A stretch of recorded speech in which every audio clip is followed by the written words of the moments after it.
Live from downtown Detroit, Local 4 News at 5 starts now. We're going to begin tonight with the weather. Rain is moving into Metro Detroit right now on Storm Tracker 4. Just scattered showers, but what's on the way could slow things down come tomorrow. Let's kick things off here at 5 with Andrew. Hi there, Andrew. Hey there, Kimberly and Devin, and you're right, because that steadier rain moves in here later this evening and it lingers into tomorrow morning. As you can see, we've got some scattered sprinkles right here in Detroit, parts of the Thumb as well, but all of this is coming our way. Steady light to moderate, even heavier rain you see here in areas of yellow and orange down in central and northern Indiana. All that is moving in our direction and will make its arrival as we get closer to sunset this evening and afterward. For now, we've got cloudy skies. Chilly out there with 44 degrees, a little breezy with a wind of 11 miles per hour. But here's my messy timeline for you, and it's going to be a soggy one. Scattered sprinkles for now for the next couple of hours or so, but starting at 7 o'clock, especially in our south zone, the steady rain moves across the Ohio border into Lenawee and Monroe counties and overtakes all of southeast Michigan as we go through the nighttime hours, and it still is going to be here by tomorrow morning at 6 a.m. Then there's a bit of a break, but another wave of showers, even thunderstorms, arrives for tomorrow afternoon and tomorrow evening. We'll talk about what that means, and we'll talk about your 7-day forecast coming up. Thank you. Our other top story tonight, an Oakland County judge makes a key decision to avoid a mistrial in the case of James and Jennifer Crumley. They are both going to get an independent attorney to explain a potential conflict in the case. Defender Sean Lay, following today's pretrial hearing. I was watching this earlier today, Sean. It didn't last very long, but it adds a lot of time to the proceedings, doesn't it? A lot of impact as well. Yeah, it didn't last long at all, but the issues brought up, very, very important to this case going forward. The judge very concerned about potential conflicts of interest. She says she wants to avoid a mistrial at all costs. In the meantime, outside of court, the prosecutor talked about not using the shooter's name in any possible way inside of court. This photo of the accused Oxford school shooter's journal obtained by the Local 4 defenders reads, quote, "I want the world to remember me." Oakland County Prosecutor Karen McDonald does not want to even mention the accused shooter's name in court. We refer to him either as the defendant's son or the shooter. Prosecutors say the teen is asking for his fan mail in jail. She wants to do everything she can to not let his actions inspire copycat shootings. We're not going to give him the fame that he sought, and we're certainly not going to contribute to any potential shooter in the future. Meantime, James and Jennifer Crumley making their first appearance now in circuit court as their involuntary manslaughter case heads to trial. Remember, the two have separate attorneys who come from the same law firm. The judge warns that could lead to conflicts of interest at trial. Prosecutors say they don't want the parents to use conflicts to then appeal any convictions. The remedy, the judge is sending both of them to independent attorneys, not as replacements, but to explain to the parents all of the potential conflicts. She does not want a mistrial. McDonald doesn't want them to have any do-overs. That is the exact remedy we asked for. It's the defendant's right to have whoever they want to represent them. They just need to make sure they have a knowing waiver. And what the prosecutor is talking about there is that the Crumley parents want to go forward with the two attorneys that they have right now, separate attorneys but from the same firm. She'll ask the court to have them waive any conflicts of interest when they get to trial. Devin and Kimberly. We'll talk here about what comes next now, Sean. Interesting, because two different attorneys, not related to the case, will visit the Crumley parents independently in jail to let them know about all these conflicts of interest. You can see, perhaps once they get to trial, that one attorney may be presenting evidence against the other parent. Yeah. So that's what they need to know about. They'll make their decision and take it to the court on April 5th. We'll have that covered for you. We sure will. All right, Sean. Let's move now to an update on the deadly hit and run on Detroit's east side. The woman who police wanted to talk to has turned herself in. Police say she was questioned and released. The incident happened Sunday night on Manning Street, not too far from 7 Mile and Hayes. The victim was identified as 40-year-old Tiffany Watson Vance. The investigation is ongoing, and police want to talk to additional persons of interest. If you have any information, contact Detroit Police or Crime Stoppers. For more than a quarter century, two brothers were in prison for a crime they knew they didn't commit. And today they were released, seeing each other for the first time in 25 years. Melvin and George DeJesus were convicted in the 90s for the murder and rape of a Pontiac woman, but new evidence shown by the Attorney General's Conviction Integrity Unit proved another man was responsible. And that was costly, too, because in 2017, that man was convicted of first-degree murder in connection with a separate crime and was sentenced to life in prison. Ahead on Local 4 News at 6, we'll take you to that emotional reunion and why they say it might be hard for them to move forward.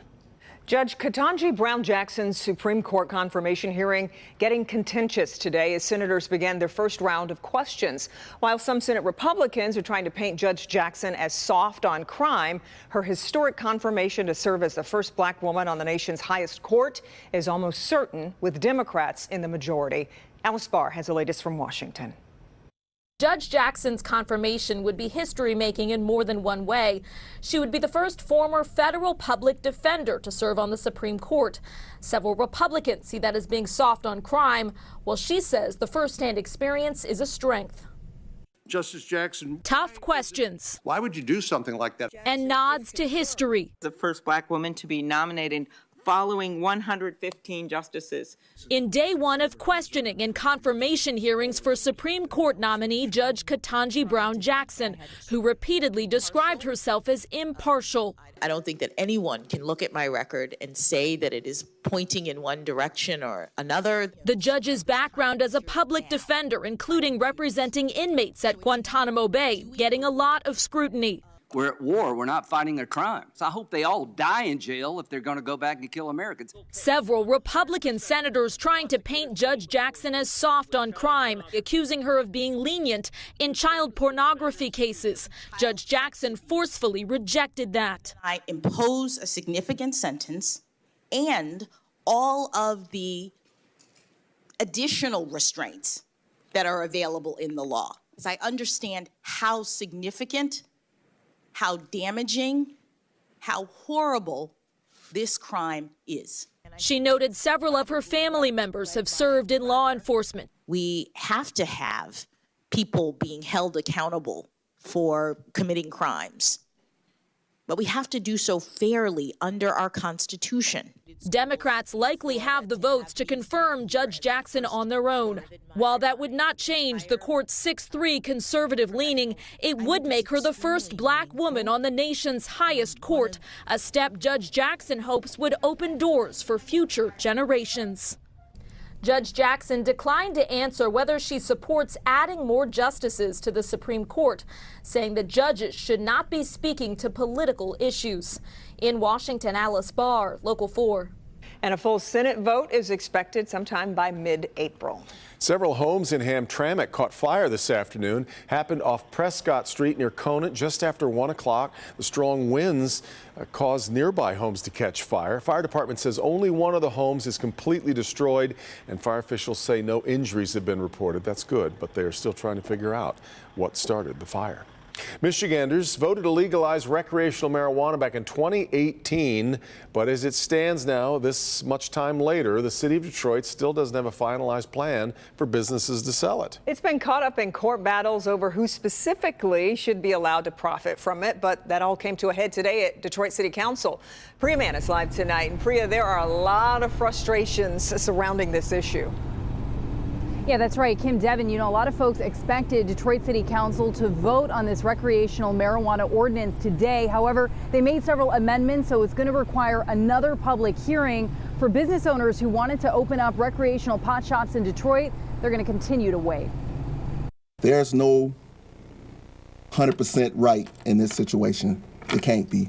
So all we can do is just push forward what we got with and constantly amend it. It's been a painstaking wait for Detroit business owners hoping to open recreational marijuana shops in the city. Yes, let's get this right, but let's remember that there are business owners that are subject to closure the longer that this is delayed. The Detroit ordinance before council would reserve half the licenses for social equity applicants and consider factors like drug convictions and communities severely impacted by drug policies. The city council has an opportunity to approve the new ordinance today, which gives us, the current black operators, as well as newcomers, social equity, as well as outsiders, the opportunity into the cannabis industry. No other city is doing this. Some felt the ordinance was being rushed through. We feel that we'd like to go to a public health committee and voice our concerns. After listening to public comments, City Council held a 1-hour closed session, irking some in attendance. Instead of going to a closed session and discussing in a smoky back room, that you bring this these discussions out in a public hearing space. There will be a public discussion regarding the marijuana ordinance. I know, again, spooky language makes headlines. There is no smoky back room. And city council members said that closed session was to discuss litigation against the city of Detroit. You know, the city's first attempt was tied up in federal court. This is their second time around. That public hearing will be on Tuesday, April 5th. And of course, we'll keep you posted. Reporting live in Detroit, I'm Priya Mann, Local 4. This really came to a head today, Priya. How much longer is the debate, though, expected to drag on? You know, that is the question everyone is wondering, especially business owners who want to open up in the city. City Council is indicating there might be a light at the end of the tunnel here, that after this public hearing, they might finally be able to vote. But as you both mentioned, this is years in the making here. We'll, of course, continue to follow it. Send it back to you. Indeed, we will. Okay, Priya, thanks.